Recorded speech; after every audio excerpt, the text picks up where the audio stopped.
Assalamualaikum warahmatullahi wabarakatuh.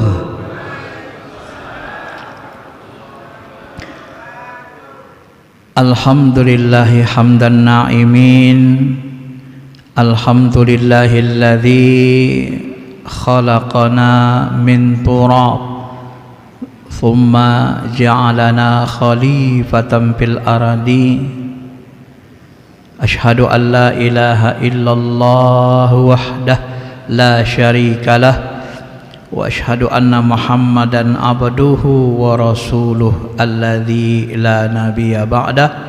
Allahumma salli ala habibina syafi'ina sayyidina Muhammadin wa ala alihi wa sahbihi ajma'in.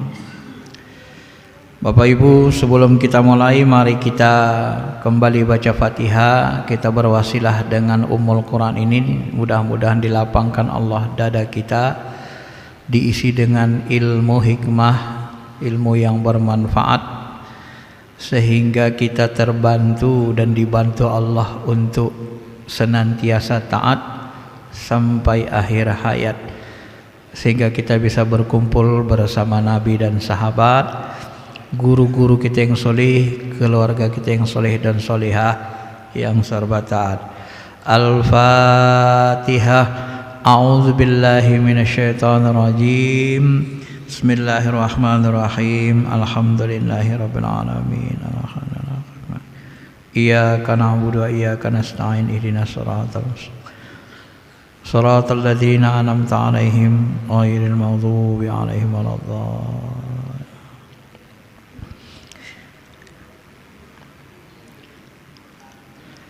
Bapak Ibu yang dirahmati Allah Subhanahu wa taala, yang lalu kita sudah membahas tentang ayat-ayat muhkamat dan mutasyabihat. Sebenarnya bahasannya panjang, dan ini kita lanjutkan nanti contoh-contoh takwil warrasikhuna fil ilmi. Sebelum kita menjelaskan contoh-contoh takwil, maka kita ulang sedikit kajinya. Bagi yang tertinggal bisa merecall ulang, recall back, mengulang ingatan kembali supaya tidak terjadi kesalahpahaman. Huwallazi anzala 'alaikal kitab minhu ayatun muhkamat hunna ummul kitab wa ukhra mutasyabihat. Fa ammal ladzina fi qulubihim zayghum fayattabi'una ma tasyabaha minhu ibtigha'al fitnah wa ibtigha'a ta'wilih wa ma ya'lamu ta'wilahu illallah warrasikhuna fil ilmi yaquluna amanna bihi kullum min 'indi rabbina wa ma yadhakkaru illa ulul albab. Dialah Allah yang menurunkan kepada kita semua kitab Al-Quran. Di dalam Al-Quran ini ada ayat muhkamat. Ayat muhkamat sudah kita jelaskan, ayat yang terang jelas maknanya. Maka ayat muhkamat inilah menjadi ummul kitab, ya, dia menjadi pokok-pokok isi Quran.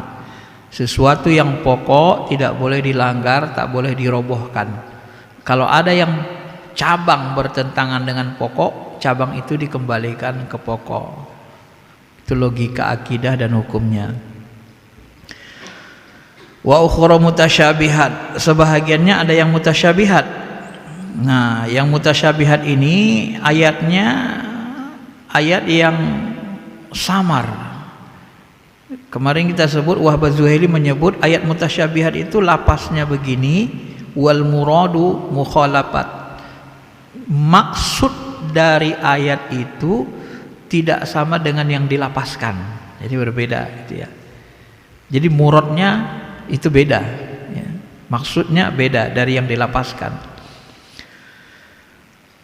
Fa'amal ladzina fi qulubihim, adapun orang-orang yang ada dalam hatinya kecenderungan kepada kesesatan, ini orang yang cenderung sesat gitu ya, hatinya cenderung sesat. Apa yang mereka lakukan? Mereka mengikuti ayat-ayat yang mutasyabihat. Jadi yang mereka jadikan pokok akidah itu, pegangan kuat ayat mutasyabihat itu gitu. Ini kan kelabik. Udah kebalik, kelabik lagi kan gitu. Harusnya yang jadi pokok tadi ayat muhkamat. Tapi orang yang cenderung hatinya qalbunya sesat, ayat mutasyabih yang jadi pegangan pokok sama dia. Nah, ya, ini hati-hati. Kenapa begitu? Ibtigha al-fitnah. Nanti inilah yang memunculkan fitnah. Kenapa muncul fitnah? Salah satunya itu orang-orang berpegang memaksakan ayat mutasyabihat itu menjadi pokok, seolah-olah itulah yang harus dipegang kuat. Padahal sudah jelas ayat muhkamat. Ya, ayat muhkamat yang pokok. Dan mereka mencari takwil-takwilnya, dan tidak ada yang mengetahui takwilnya kecuali Allah. Di sini ada dua versi. Tidak ada yang mengetahui takwilnya kecuali Allah dan orang berilmu yang dalam ilmunya. Nah, jadi ada dua tafsir. Ya, ada yang mengatakan mutasyabih ini Allah saja yang tahu. Ini pendapat Aisyah dan sebagian sahabat besar. Wahbah Juwairi mengatakan mayoritas ulama mengatakan ahli ilmu tahu takwilnya, ya. Baik yang salaf maupun yang khalaf. Nah, jadi dua tafsirnya. Dan mereka mengatakan aman nabih, kami beriman dengan ayat-ayat Allah semuanya, baik muhkamat mutasyabihat, semuanya min indi rabbina, datangnya dari Allah. Tidak ada yang mengambil pelajaran kecuali ulul albab. Nah, ma'asyiral muslimin, Bapak Ibu yang dirahmati Allah Subhanahu wa taala. Maka di dalam tafsir-tafsir tentang ayat ini disebut, ya, wa yara jumharatu minas sahabah. Ya, jadi menurut Wahbah Zuhairi dalam tafsirnya, menurut jumharah, menurut jumhur kebanyakan sahabat seperti Ibnu Abbas wattabi'ahum katsiran minal mufassirin, dan diikuti banyak ahli tafsir dan ahli usul, ahli ilmu, ya, annahu la yuqaf 'ala lafzil jalalah warrasikhuna maktuf 'alaihi. Jadi menurut mereka warrasikhuna fil ilmi ini atap daripada Allah. Jadi yang mengetahui takwilnya itu Allah dan orang-orang yang dalam ilmunya. Nah, jadi la ya'lamu ta'wilahu illallah warrasikhuna fil ilmi. Tidak ada yang tahu takwilnya kecuali Allah dan ulama-ulama yang dalam ilmunya. Lalu Ibnu Abbas mengatakan, ana minar rasikhina alladzina ya'lamuna ta'wilah. Aku adalah salah satu orang yang rasikh, yang dalam ilmunya, yang diajari Allah takwil-takwilnya. Memang beliau kan didoakan Nabi kan, Allahumma allimhu, Allahumma faqihu fid din wa allimhu ta'wilih. Ya Allah, jadikanlah Ibnu Abbas ini faqih agama, paham agama dalam kepahamannya, ya. Dan ajarilah dia takwil makna-makna ayat yang sulit, ajari dia ya Allah. Jadi kalau ada orang mengatakan tidak boleh mentakwilkan ayat-ayat mutasyabih, benar gak pendapatnya? Ternyata ulama sahabat, ulama salaf ada banyak yang mengatakan boleh tapi syaratnya harus rasikhuna fil ilmi. Jadi kalau ada orang mengatakan tidak boleh mentakwil, berarti dia bukan rasikhuna fil ilmi. Kita lebih suka mana? Mengikuti ulama yang dalam pengetahuannya tentang Allah atau yang cetek? Mau ikut mana? Nah, itu mau ikut yang dalam kan? Nah, maka ahlu sunnah itu ya, kalau bahasa saya, mereka memang ahli ilmu semua. ahli ilmu tauhid, ahli ilmu kalam, ahli ilmu filsafat Islamnya ada, ahli ilmu tafsirnya ada, ahli takwilnya ada, ahli hadisnya ada, ahli ilmu hadisnya ada, ya, ahli ilmu palaknya ada. Tahu ilmu palak? Bukan palak buat orang marah. Malak-malakin katanya kan. Ada ahli ilmu astronominya, ada ahli ilmu kedokterannya Ibnu Rusdi, ada ahli ilmu matematikanya Al-Khawarizmi. Itu ahlu sunnah Pak, luas ilmunya, ya. Kalau yang ngaku-ngaku ahlu sunnah sebagian itu dia ahli, nggak ahli semua ilmu ini. Dia ahli cuman apa? Ahli ayat, hadis, ahli terjemah tekstual. Ada yang seperti itu. Karena dia tidak ahli banyak ilmu, jadi ilmu ini nanti banyak bentrok dalam pikiran mereka. Seolah-olah jadi bentrokan, padahal ilmu itu dari Allah.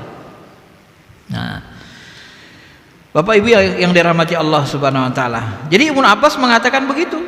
Maka fal mutasyabih ya'lamuhur rasikhun, dan ayat mutasyabih itu diketahui oleh orang yang dalam ilmunya.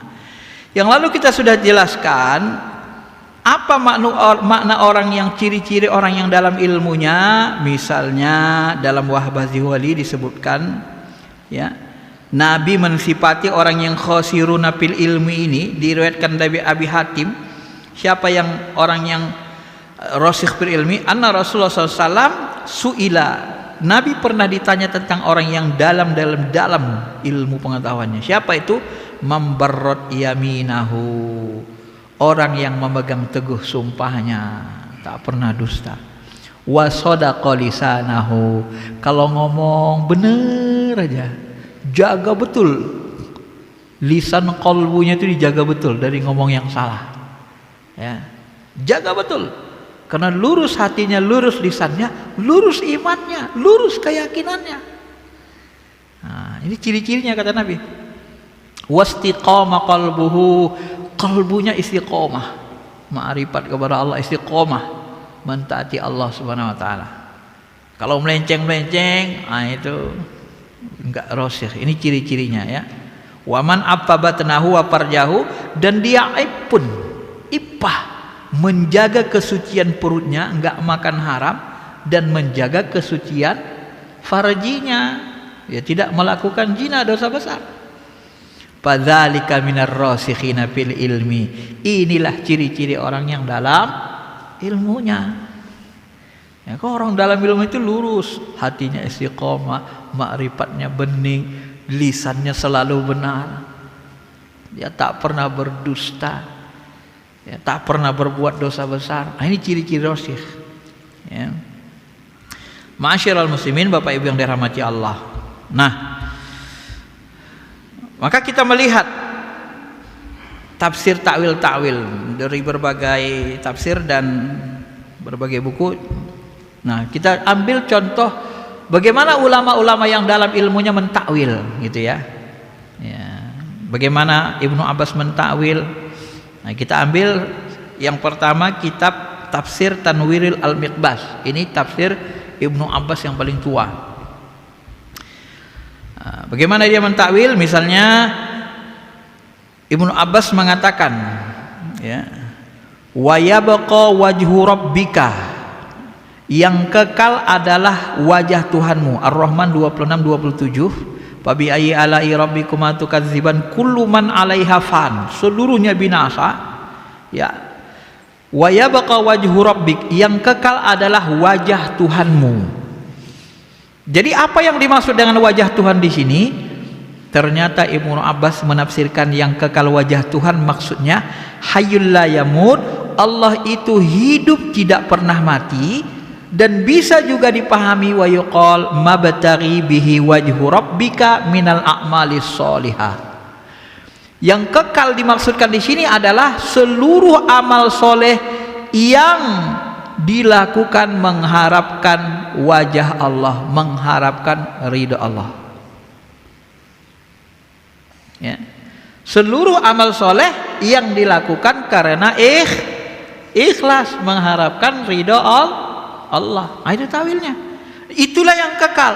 Amalan-amalan yang dilakukan tidak mengharapkan ridha Allah, amalan itu tidak kekal sampai dunia saja. Kenapa? Innamal a'malu binniat. Amal itu tergantung niat. Kalau niatnya untuk dapat dunia, ya dapatlah dunia. Kalau niatnya untuk dapat akhirat, dapatlah akhirat. Nah, maka saya sering menjelaskan gitu, Bapak Ibu yang dirahmati Allah, orang yang paling tinggi makomnya itu dia kalau ibadah mengharapkan ridha Allah aja, nggak ada yang diharapkan yang lain. Itu yang paling tinggi makomnya, itulah yang kekal, itulah yang sampai ke wajah Allah, itulah yang paling dekat dengan makom zat ketuhanan, paling dekat dengan Allah. Orang seperti itu, itulah yang disebut dengan sebenar-benar sufi, kata Syekh Abdul Qadir Jilani. Maka sufi itu berada di saf awal. Kenapa? Karena mereka beramal wajhillah, hanya mengharapkan wajah Allah, makom tertinggi. Jadi ada orang bertanya, Ustaz, jadi kalau kita sholat duha untuk mengharapkan supaya lapang rezeki, gimana Ustaz? Boleh nggak jadinya? Boleh-boleh aja, cuma rendah kualitasnya, ya. Boleh nggak? Boleh, tapi makomnya rendah. Yang dapat kita ya lapang rezeki dunia. Kalau kita nggak bolehkan pun nggak bisa juga. Kenapa? Ya daripada dia datang ke dukun kan, datang dia, Mbah tolonglah Mbah biar laris daganganku. Nggak usah. Sholat duha aja yang rajin. Duha itu energinya lebih kuat daripada kekuatan dukun, kekuatan jin untuk penglaris. Tes aja, kita buktikan. Silakan amalkan sholat duha minimal 4 rakaat setahun. Lihat dagangannya laris apa tidak. Kalau nggak laris, datang ke saya, lapor.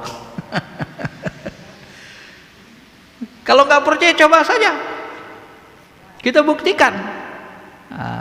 Kita mau menguji kekuasaan Allah, silakan. Satu datang ke dukun, satu pakai sholat duha, dagangannya sebelah-sebelahan, satu dukun satu duha, mana lebih kuat energinya?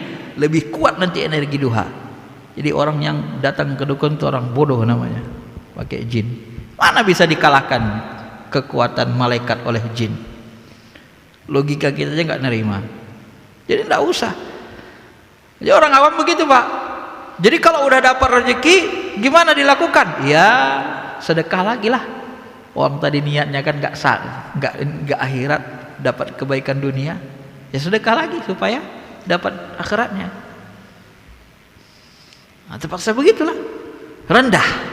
Orang beramal untuk dapat kebaikan dunia. Level kedua, kata ulama, orang beramal dapat kebaikan akhirat, dapat surga.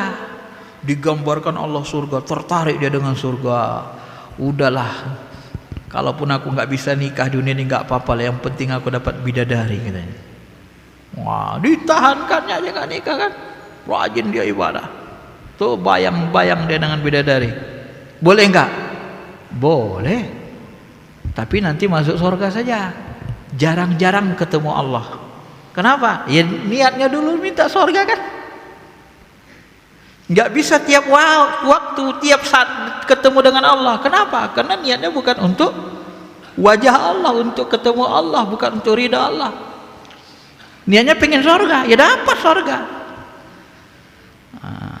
Yang ketiga itulah tadi, ibtigha'ah wajhillah. Nah, orang seperti ini kata Syekh Abdul Qadir Jilani, makomnya itu sangat tinggi. Surga mereka bersama Allah, orang khusus. Mereka kapan saja, kapan waktu bisa bertemu Allah Ta'ala. Kenapa? Seluruh ibadahnya ibtigha'ah wajhillah. Jadi yang dimaksud dengan di situ wajah Allah itu adalah keridhaan Allah. Ditakwil kan? Ditakwil. Mengharapkan wajah Allah, mengharapkan amalan-amalan, mengharapkan ridha Allah. Sama dengan takwil Syekh Abdul Qadir Jilani, ya. Ini contoh takwil pertama. Contoh kedua, surah Al-Fat ayat 10. Yadullahi fawqa aydihim, tangan Allah berada di atas tangan mereka. Apa tafsir Ibnu Abbas dalam kitabnya itu? Yadullah maksudnya adalah sawab, balasan Allah dan pertolongan Allah. Jadi tangan Allah di atas tangan mereka itu artinya balasan dan pertolongan Allah itu mengalahkan fawqa aydihim, di atas tangan orang-orang kafir, di atas mengalahkan janji-janji manis orang kafir, celaan-celaan mereka, pemberian-pemberian mereka, ya.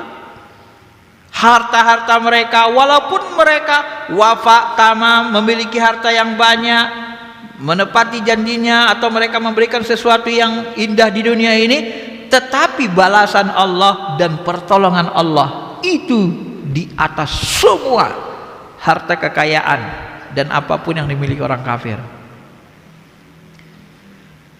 Apakah dia menafsirkan tangan Allah di sini Allah punya tangan? Ternyata tidak. Nah, ini tafsir Ibnu Abbas langsung, bukan kita ambil dari mana-mana, langsung ke kitab tafsirnya Tanwirul Mikbas. Jadi kalau ada orang, sekali lagi, kalau ada orang mengatakan nggak boleh mentawil, ini dia. Nah, yang tidak mentakwil itu nanti, itulah nanti kejelasin, itulah orang mujassimah dan musyabbihah yang akan terpental sesat. Berikutnya surah Toha ayat 5. Ar-Rahman alal arsy istawa. Ar-Rahman istawa alal arsy. Istawa secara bahasa artinya istaqarra, secara bahasa tekstualnya. Kemudian ditakwilkan oleh Ibnu Abbas, bisa ditakwilkan wa yuqalu imtala'u bihi. Takwilnya apa? Imtala'u bihi artinya apa? Meliputi seluruh aras, meliputi, menguasai. Ya, imtala dari kata mil'ul samawati wal ardh, sepenuh langit dan bumi, mala'a. Ya. Jadi meliputi aras.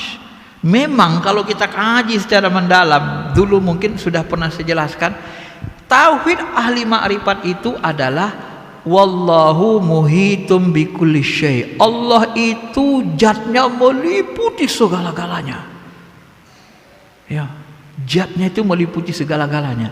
Dan zat Allah ini bisa bertahwil, bertajalli. Ya, zatnya ini bisa mentajallikan sifatnya, kuasanya di dalam setiap tempat dalam satu waktu. Tajalli sifat Allah di Bukit Tursina, tajalli sifat Allah di Indonesia, tajalli sifat Allah di Amerika, di Saudi, di mana, itu bisa serentak tajalli. Kenapa? Karena memang dia meliputi segalanya. Jadi bisa tajalli di setiap tempat dalam satu waktu. Kenapa? Karena memang dia meliputi. Nah, jadi dia tidak tafsirkan di situ Allah itu menetap di aras. Memang ada disebut di sini istaqarra. Istaqarra itu menempat, menetap, ya. Tetapi itu makna bahasa. Nah, maka dia sebutkan lagi wa yaqalu imtala'u bih, dan disebut dalam riwayat lagi Ibnu Abbas itu menyebut imtala'u bih. Bahkan di dalam riwayat lain dikatakan huwa minal maktum alladzi la yufassir. Makna hakikat dari Ar-Rahman alal arsy istawa ini adalah maktum, kitmun, disembunyikan Allah, la yufassir, kita nggak bisa menafsirkannya. Nah, coba.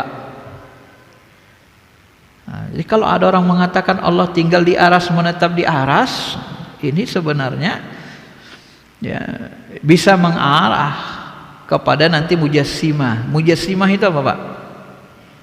Mujassimah itu artinya jisim. Jisim itu tangan, kaki, ya, tangan, kaki, mata, telinga. Ini namanya jisim. Di dalam akidah Ahlussunnah wal Jamaah, Allah itu tidak boleh disifati dengan sifat makhluk, sifat jisim makhluk. Maka di dalam akidah Ahlussunnah wal Jamaah, Allah itu disifati dengan sifat maknawi atau sifat ma'ani. Wujud qidam baqa. Allah itu basir, maha melihat. Melihat itu sifat maknawi. Melihatnya tidak mesti pakai mata. Kalau kita sebut Allah bermata, itu namanya sifat jisim. Paham?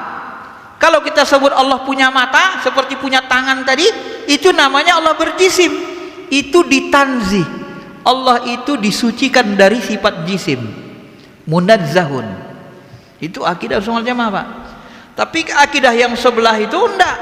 Mereka mengatakan yadun itu hakikatnya yadun, memang tangan, tetapi tangannya itu enggak tahu kita gimana. Pokoknya Allah punya tangan katanya. Ini pemahaman orang yang lemah akalnya. orang yang lemah ilmunya, bukan tidak mengikuti ulama yang rasikh. Ya. Kalau mereka nanti menjelaskan terus menerus Allah bertangan, berkaki, berjisim, nanti kalau sudah diurai terus, terjebaklah mereka kepada mujassimah. Allah bertangan, ada dalilnya? Ada ayat. Kaki Allah ada dalilnya? Ada hadis sahih.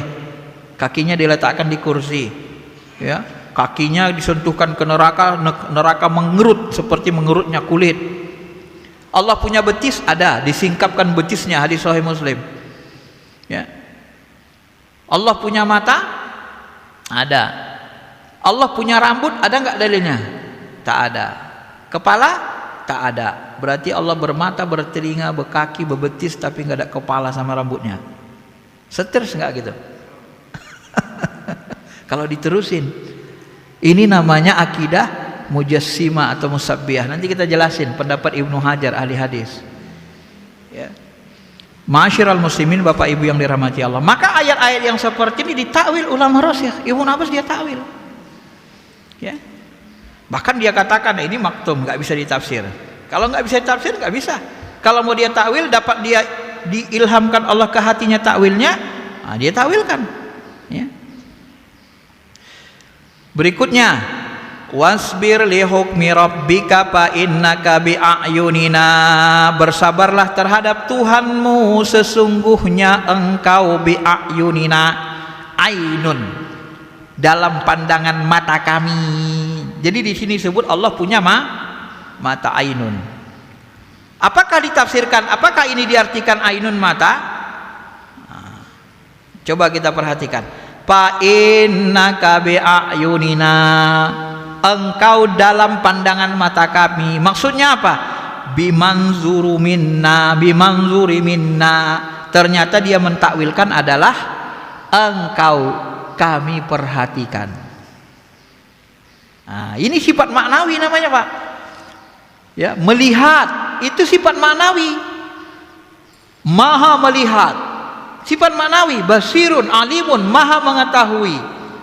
Nah, maka Allah itu tidak bisa disifati dengan sifat makhluk, sifat jisim. Allah berotak, Allah punya otak. Ada nggak bahasanya? Nggak ada. Allah punya akal? Nggak ada. Punya otak? Nggak ada. Yang ada apa? Allah maha mengetahui. Alimun. Kenapa? Karena sifat dari otak itu adalah mengetahui. Maka Allah itu punya sifat maknawi dan ma'ani namanya. Qidam baqa mukhallafat sami'um, mendengar, bukan bertelinga. Telinga itu sifat jisim, tetapi Allah tuh maha mendengar. Bagaimana cara mendengarnya? Ya, itu yang kita nggak tahu. Yang jelas Allah maha mendengar. Bagaimana caranya maha mendengar? Ya, kalau orang mujassimah, Allah mendengar pakai telinga. Cuman telinga Allah, ya telinga nggak tahu lah kita, pokoknya pakai telinga lah. Katanya dia ada telinga katanya. Kita kan membayangkan Allah pakai telinga. Kita tengok telinga manusia begini, telinga gajah besar, telinga kambing begini, telinga kucing beda-beda. Telinga itu kan jisim kan? Bener, telinga jisim kan? Jasmani kan? Semua makhluk yang bertelinga itu kan punya jasmani semua kan? Maka di dalam akidah Ahlussunnah wal Jamaah, Allah tidak boleh disifati dengan sifat jasmani. Karena sifat jasmani sifat alam nyata. Sementara Allah itu bukan zatnya, tidak berada di alam nyata, di alam zahir. Paham? Karena itulah tidak berani ulama mensifatinya dengan sifat alam nyata. Tapi kalau dikatakan maha mendengar, Bapak Ibu, mendengar itu apa? Ada bendanya nggak mendengar itu? Nggak ada. Itu maknawi. Maha mendengar itu. Paham bedanya antara Ahlussunnah dengan aliran mujassimah? Paham ya?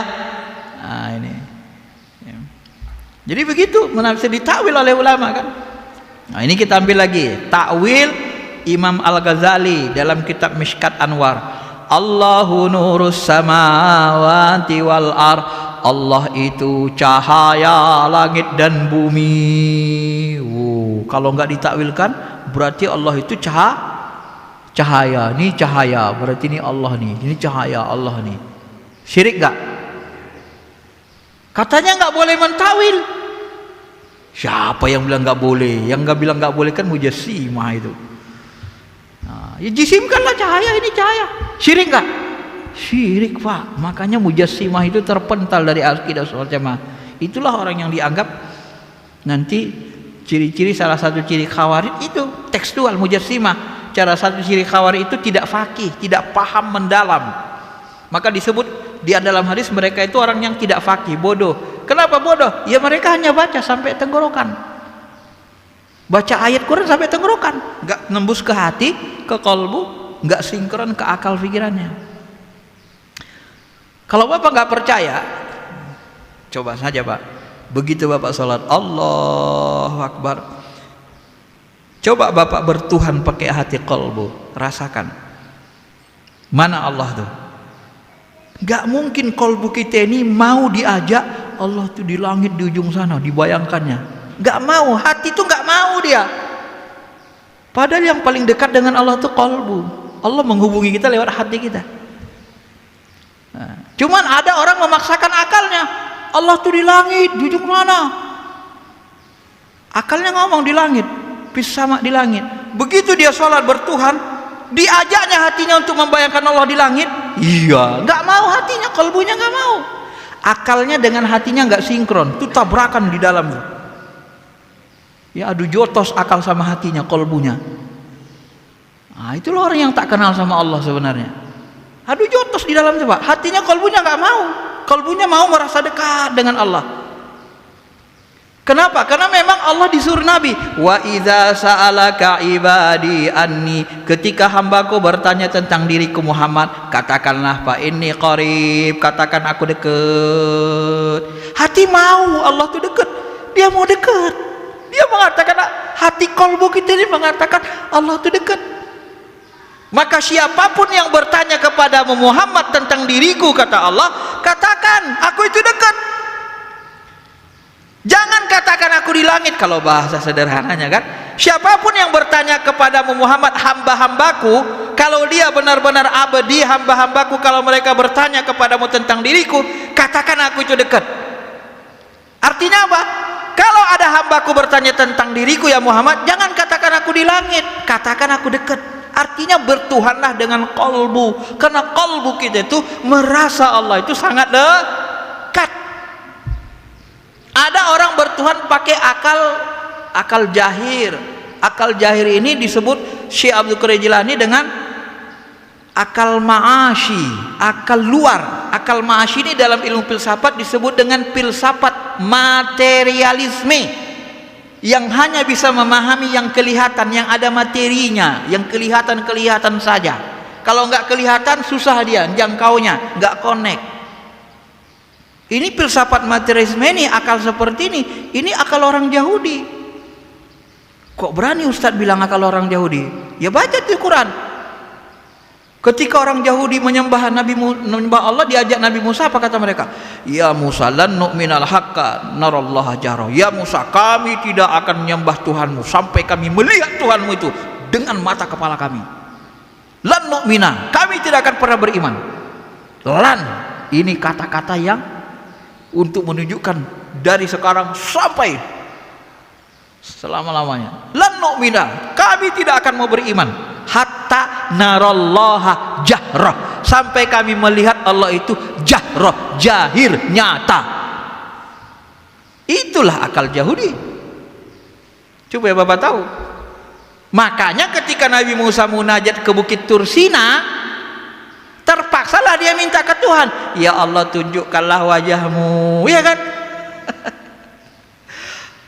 Lantaroni, nggak akan bisa, nggak akan mampu kamu, sah, kata Allah.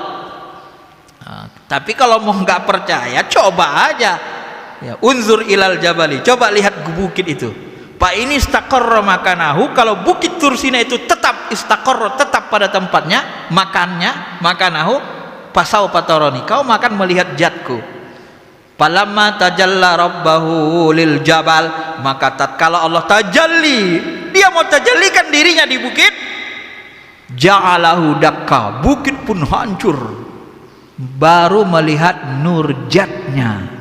Maka di dalam hadis sahih, kalau hijab cahayanya saja dibuka Allah, itu akan menghancurkan seluruh alam semesta, seluruh yang bisa dijangkau pandangannya. Artinya nggak ada yang nggak bisa dipandang, dijangkau pandangan Allah. Seluruh alam semesta ini akan hancur kalau zat aslinya ditunjukkan. Loh, kenapa masih bilang zatnya bertangan berkaki? Nur zatnya aja menghancurkan segalanya. Akidah siapa itu? Masih nurnya saja sudah menghancurkan segalanya. Hancur bukit itu. Musa pun jatuh pingsan. Ya. Palamma, ketika dia siuman, apa dia katakan? Apa dia katakan? Akulah inna awalul mu'minin. Waktu dia bertobat kepada Allah, mohon ampun, dan dia mengatakan innani awalul mu'minin. Akulah orang yang pertama kali beriman kepadamu ya Allah. Artinya apa Pak, Bu? Artinya makom zat itu bukan makom yang bisa dijangkau akal. Jangan sok jago akal kita menggambarkan zat Tuhan bertangan berkaki. Ente siapa? Akal ente seberapa hebat? Ya, nggak boleh munajah. Maka ketika disebut Allahu nurus samawati wal ard, Allah itu cahaya langit dan bumi, apakah tidak ditawil? Syirik. Apa takwilnya? Kata Imam Ghazali, Allah itu adalah, ya, cahaya itu bisa diartikan tampaknya sesuatu, cahaya yang melihat, ruh yang melihat, cahaya penglihatan melemah, cahaya penglihatannya melemah berarti rabun. Ya, dia kehilangan cahaya matanya berarti buta. Jadi cahaya itu adalah dimaksudkan Allah itu nyata senyata-nyatanya. Allah itu bisa menur, melihat, menyaksikan segala-galanya. Seperti nur samawati wal ard, dia menyaksikan langit dan bumi. Melihat. Karena cahaya itu adalah sesuatu yang menampakkan, sesuatu yang melihat. Jadi zat yang maha melihat, yang menyaksikan segala-galanya, itulah Allah. Cemana bentuknya tuh Allah alam. La tatafakkaru fi zatillah. Jangan pikirkan zat Allah di gimana bentuknya.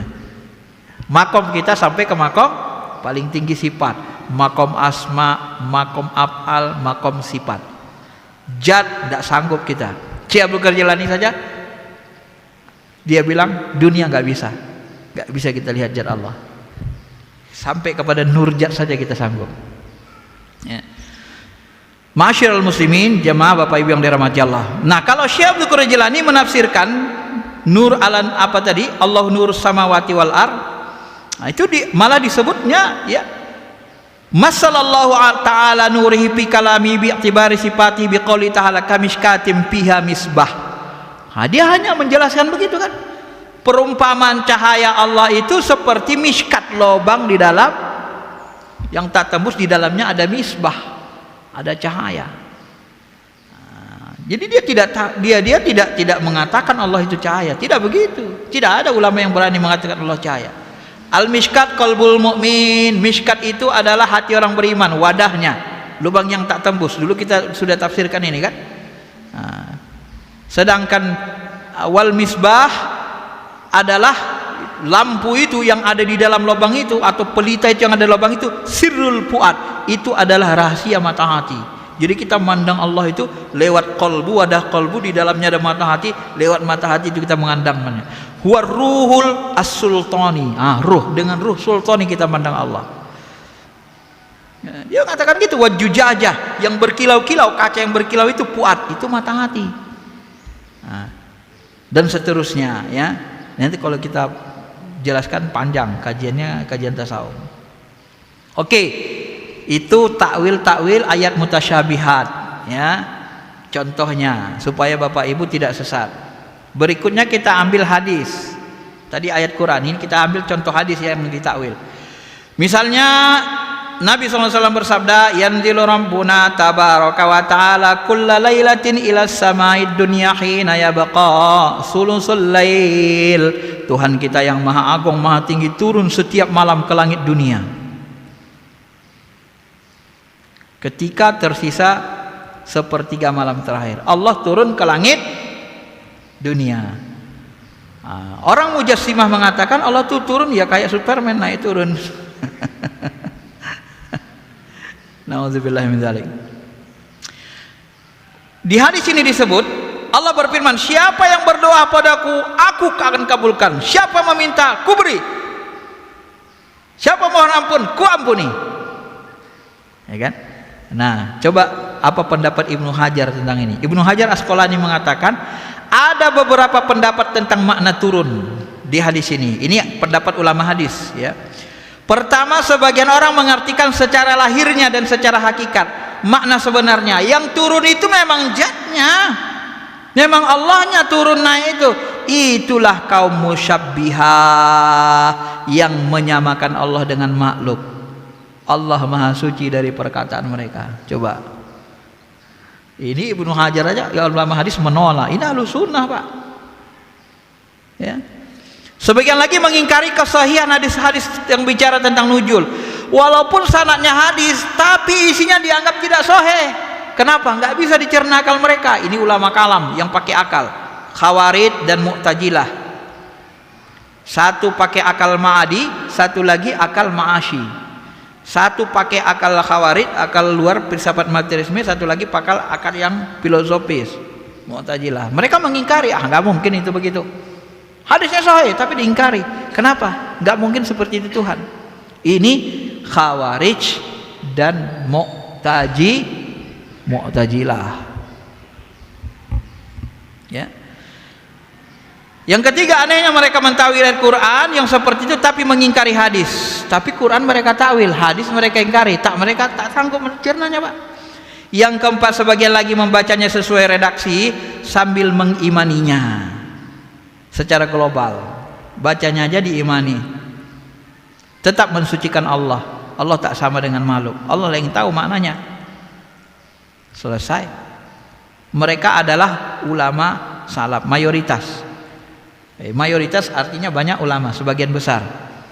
Nah, sebenarnya ada satu lagi, mereka mentakwil. Ya, bagi siapa yang mentakwil? Ulama salaf yang ahli ilmu. Kalau nggak ahli ilmu ya begitu. Mereka serahkan maknanya ke Allah. Maksudnya apa? Nah, Ahlus Sunnah yang memilih opsi kedua sebagai berikut. Al-Baidawi mengatakan, tatkala sudah pasti dengan dalil-dalil yang tak terbantahkan secara qat'i, dalil muhkamat bahwa Allah itu laisa kamitslihi syai', Allah tak serupa dengan makhluk, walam yakul lahu kufuwan ahad, tidak ada yang setara sekupu dengan zatnya, dengan dirinya. Sudah terbangun dalam akidah Ahlus Sunnah bahwa Allah maha suci dari sifat fisik. Nah, ini coba beliau tegaskan lagi. Maha suci Allah dari sifat fisik dan batasan, tahayyuz. Allah tidak punya sifat fisik, maka tidak mungkin kata turun bermakna gerak dari satu tempat ke tempat yang lain yang lebih rendah. Makna turun di sini dimaksudkan adalah turunnya cahaya kasih sayang Allah. Ditakwilkan. Makanya setelah hadis ini disebut, siapa yang meminta kepadaku, ku kabulkan. Siapa yang mohon ampun, ku ampuni. Berarti yang turun kasih sayangnya. Paham? Ini takwil ahli tafsir juga, Al-Baidawi. Ahlus Sunnah wal Jamaah mensucikan Allah. Ya. Ibnu Hajar dia mengatakan, dia memilih takwil hadis ini yang dimaksud adalah turunnya malaikat kasih sayang dan sejenisnya, dan maknanya yang aslinya diserahkan kepada Allah. Kenapa turun kasih sayang Allah? Ya seperti tadi, ya, karena Allah mengatakan siapa minta ku kabulkan, siapa mohon ampun ku ampuni. Berarti turun kasih sayangnya, ya. Nah, Al-Ghazali dia takwilkan juga, tapi agak beda dengan takwil ulama hadis. Karena Al-Ghazali ulama tasawuf, pendekatannya ilmu tasawuf. Apa kata Al-Ghazali? arif. Orang arif billah yang mengenal Allah mengatakan turunnya Allah dari ke langit dunia sepertiga malam terakhir, maksudnya adalah turunnya ke penggunaan indera-indera atau pergerakan anggota tubuh manusia seperti dijelaskan hadis. Jadi dia mentakwilkan hadis tadi dengan hadis yang lain. Apa takwilnya? Fa idza ahbabtahu kuntu sam'ahu alladhi yasma'u bih wa basarahu alladhi yubsiru bih. Apabila aku sudah mencintai hambaku, ku jadikan dia mendengar dengan telingaku, dia melihat dengan penglihatanku, dia memegang dengan peganganku tanganku, dia berjalan dengan kakiku. Maksudnya apa? Jadi waktu di sepertiga malam terakhir itu kalau kita munajat, kalau kita berzikir, itu gampang kita sampai ke makom, ya, ke makom apa? Ke makom ini, wa ma ramaita id ramaita walakinnallaha rama. Gampang kita masuk ke makom tajalli af'al. Yang menggerakkan tanganku Allah, yang memandangkan mandanganku pandangan Allah. Kenapa? Di sepertiga malam terakhir diturun ke langit dunia itu hijab, dibukakan hijabnya sehingga kita merasa sangat dekat kepada Allah. Maka orang spiritual paling suka ngajinya jam 12 malam ke atas, sepertiga malam terakhir. Kenapa? Di situ spiritual kita sangat tinggi. Rasa kedekatan ke Allah luar biasa. Hijab dibuka. Itu yang beliau maksud. Jadi bukan zatnya yang turun, tapi Allah menggunakan jasmani kita ini, ya, memfungsikan kita ini, mentajallikan sifatnya di jasmani, memandang dengan mata Allah, melihat dengan. Maka disitulah nanti kalau kita mau munajat, mencari petunjuk di situ, tembuslah kasab, kebukalah kasab tuh. Paham? Itu takwilnya ar-rasikhuna fil ilmi. Orang yang dalam ilmu tauhidnya, ma'rifat, arif billah, kenal dengan Allah. Ya. Jadi bukan orang lo turun kayak Superman. Jangan dibayangkan kayak Superman turun. Ini yang terakhir ya, karena waktunya sudah mau habis juga. Makanya ini nggak bisa sekali pertemuan dia. Takwil ini. Aku melihat Allah dalam bentuk sabun amrod. Ini hadisnya banyak. Aku melihat Allah dalam bentuk pemuda yang sangat tampan. Wah, ini yang menyebab orang jadi mujassimah ini. Berarti Allah itu sama dengan hadis Allah itu khuliqa Adam ala suratihi. Allah menciptakan Adam seperti bentuk dirinya. Allah itu kayak Nabi Adam, maka nanti digambarkan mujassimah itu. Gambar Allah itu bertangan berkaki, rambut keriting, anak muda, 60 hasta, 30 meter seperti Nabi Adam, gagah perkasa. Wah, digambarkan sama mereka kan. Itu mujassimah. Kalau begitulah Allah tuh, apa susahnya tunjukkannya depan tadi waktu salat itu kan? Wajah gampang kan? Sedangkan Nabi Musa mau menunjukkan zat Allah aja hancur bukit. Kalau begitu malah hancur bukit. Paham Bapak Ibu? Kalau zat Allah tadi seperti anak pemuda tadi, hancur nggak bukit? Ya nggak hancur lah. Kok kayak Nabi Adam duduk gini, bukit ya nggak hancur. Terus apa takwilnya? Wah, ini harus kita kembalilah kita ke ulama-ulama rasikh, ahli ilmu. Nah, ini termasuk ilmu yang sangat rahasia kata Syaikhul Qurjilani.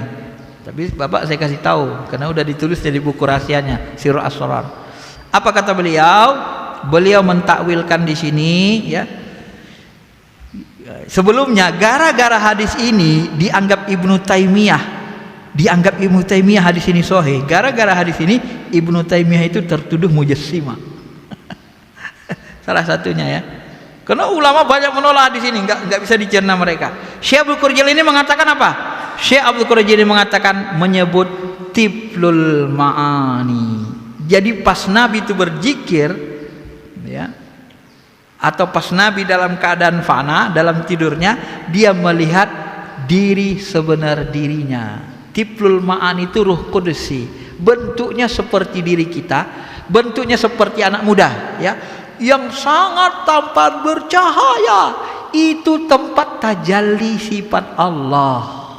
bukan zatnya aslinya. Tempat tajalli sifat Allah yang suci, digambarkan yang maha suci. Saya merinding menjelaskannya. Ya, ini dibongkar Syekh Bukhari Jalani Pak, sampai begitu. Maka kalau kita dalam ilmu kita tembus kasab kita akan melihat itu Pak. Saya takut-takut juga mengatakan saya sudah melihat itu di dalam zikir saya. Itu ilmu yang sangat rahasia. Itu adalah tempat tajallinya, tajalli sifat Allah. Jadi digambarkan sifatnya itu seperti pemuda yang sangat tampan, bening, suci, maha suci. Cahayanya itu cahaya bening, berkilauan, indah, ganteng. Kalau kita melihat itu, nangis kita Pak. Kalau pertama kali melihatnya, bisa kaget kita. Maka orang kalau lagi munajat melihat diri sebenarnya dirinya, dia menjerit itu. Langsung nangis dia, jerit-jerit dia. Betapa indahnya diri sebenar diri kita itu. Itulah yang disebut dalam orang Jawa, apa istilah orang Jawa itu? Aduh, lupa saya namanya ya. Tapi kalau dalam bahasanya ada yang mengatakan diri sebenar diri. Kalau bahasa Syekh Abdul Jalani menyebut istilah tiplul ma'ani, bayi maknawi. Nah, diri sebenar diri itulah nanti yang mengajari kita untuk menyaksikan Allah di alam akhirat, menyaksikan zatnya. Tugas kita di dunia ini sampai menyaksikan diri sebenar diri. Kenapa? Diri sebenar diri itulah tempat tajalli sifat yang paling dekat dengan zat, makom zat, yang kenal dengan Allah.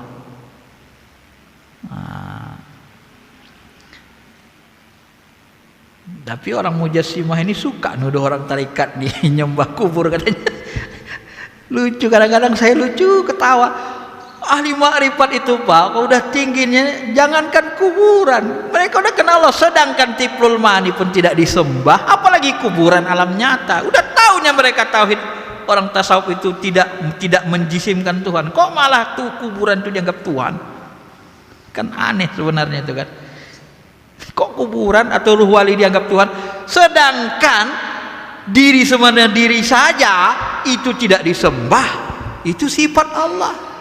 Bagaimana orang itu nyembah kuburan, nyembah roh? Enggak mungkin, kecuali orang yang tersesat ya kan. Maka kalau orang nggak ngerti tasawuf, gampang kali nuduh orang tasawuf ini. Oh, tasawuf ini kan pengenalannya kepada Allah luar biasa ya. Oh, ini ada satu lagi ya, dalam hadis sahih disebut inna qulub baina asbu'aini min asabiillah yuqallibu kaifa yasha. Ini yang terakhir. Sesungguhnya hati orang beriman di antara jari jemari tangan Tuhan. Dia bolak-balikkan hati kita sesuai dengan kehendaknya. Ini juga ditakwil.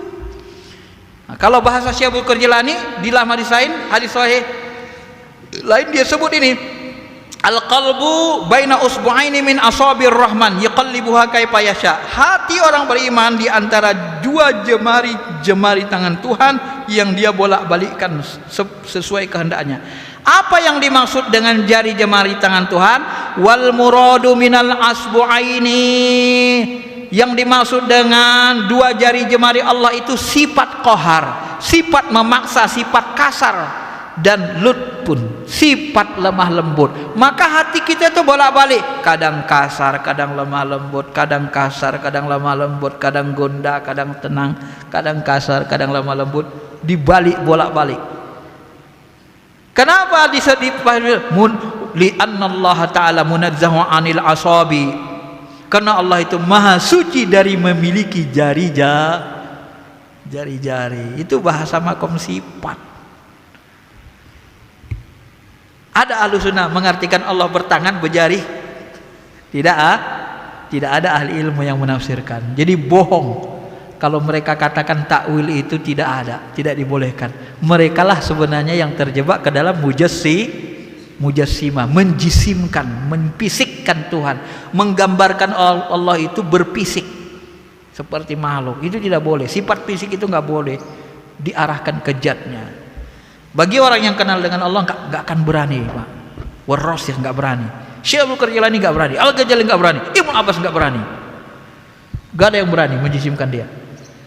Bapak mau ikut Ibnu Abbas, Syekh Abdul Qadir Jilani, Al-Ghazali, Ibnu Hajar Asqalani, Al-Baghawi, atau yang mujassimah sana?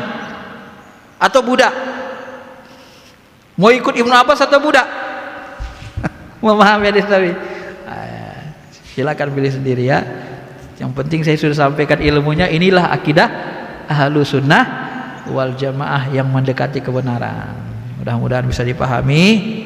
Silakan kalau ada yang mau bertanya.